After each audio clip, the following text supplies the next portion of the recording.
Hello, in this video I'm going to show you how to use Pro Mode for night photography on HONOR Magic8 Lite.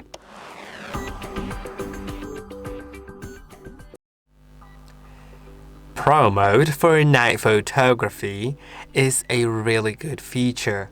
It lets you adjust all the settings manually so your images look perfect even in low light conditions.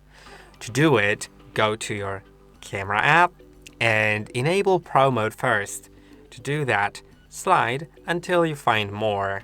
Then select Pro, or actually in my case I needn't have go to more because I could just find Pro here.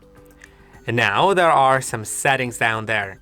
And these settings require quite a lot of experience and everything, but I'll try to explain it in simple terms. The most important tool for us right now for the low light conditions will be ISO and shutter speed. Now it is important that you know that ISO, the higher the ISO is, the more noisy the image may appear, but the higher the shutter speed is, the more blurry the image will appear. But if both are low, then it's just a dark image, and in low light conditions you need to choose whether your image can be grainy or blurry. But what I mean by blurry, it doesn't mean your image will always be blurry. It doesn't mean it's going to be out of focus. It means it takes more time to capture a photo the higher the shutter speed is. So if you move your phone during capturing, or if a subject on the photo moves, then it will appear blurry if the shutter speed is set to a high value. You can set it up to 30 seconds maximum, and minimum is 1/4000 of a second.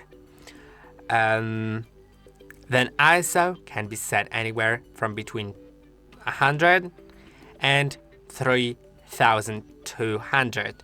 Now it is important that in night photography you would want to keep your ISO as low as you can, with keeping your shutter speed as high as you can and not moving your phone during that capture.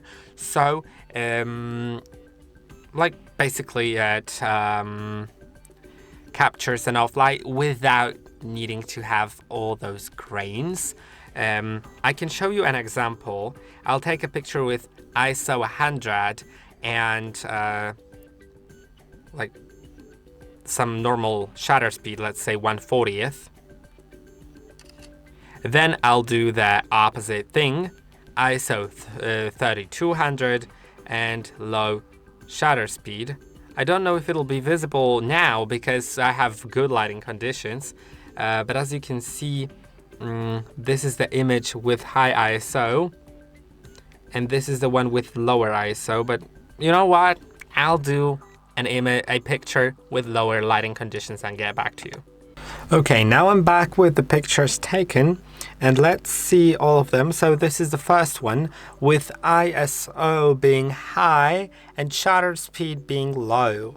Now what you can see, there is some graininess, but it was removed automatically by the phone once it took the picture.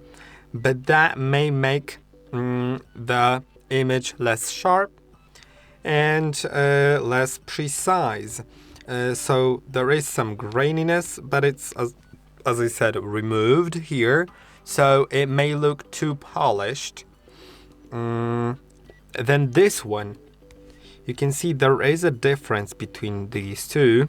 This one was taken with a higher shutter speed, longer shutter speed, and lower ISO. It was actually shot on very interesting things, because shutter speed was 2.5 seconds and ISO was 100 compared to the previous one. The previous one, you can see on the leaves there are sort of blurred out because of the graininess being removed, and it just like polishes the picture. ISO was 3200 and shutter speed was 1/10. Then here we have, as I said, 2.5, and you can see there's way more detail here. It is more detailed, but I wasn't moving. If I was moving during taking that photo, I was actually holding my phone against a desk, so it wouldn't move that much. If I were moving, then it would be blurred out, but you can see it looks way better here. And now there's another picture. It turned out a little too dark, but here I was trying to balance between ISO and the shutter speed, and that is basically what you can do here in the Pro mode. So I would highly recommend just messing around with it. As I said, try setting the ISO as low as you can without having problems with the shutter speed, like making your picture blurry because you moved too much. So just adjust it to how much light you actually need, and adjust it to how still can you be. And I hope that this video was helpful. Don't forget to like, subscribe, and I'll see you in the next one.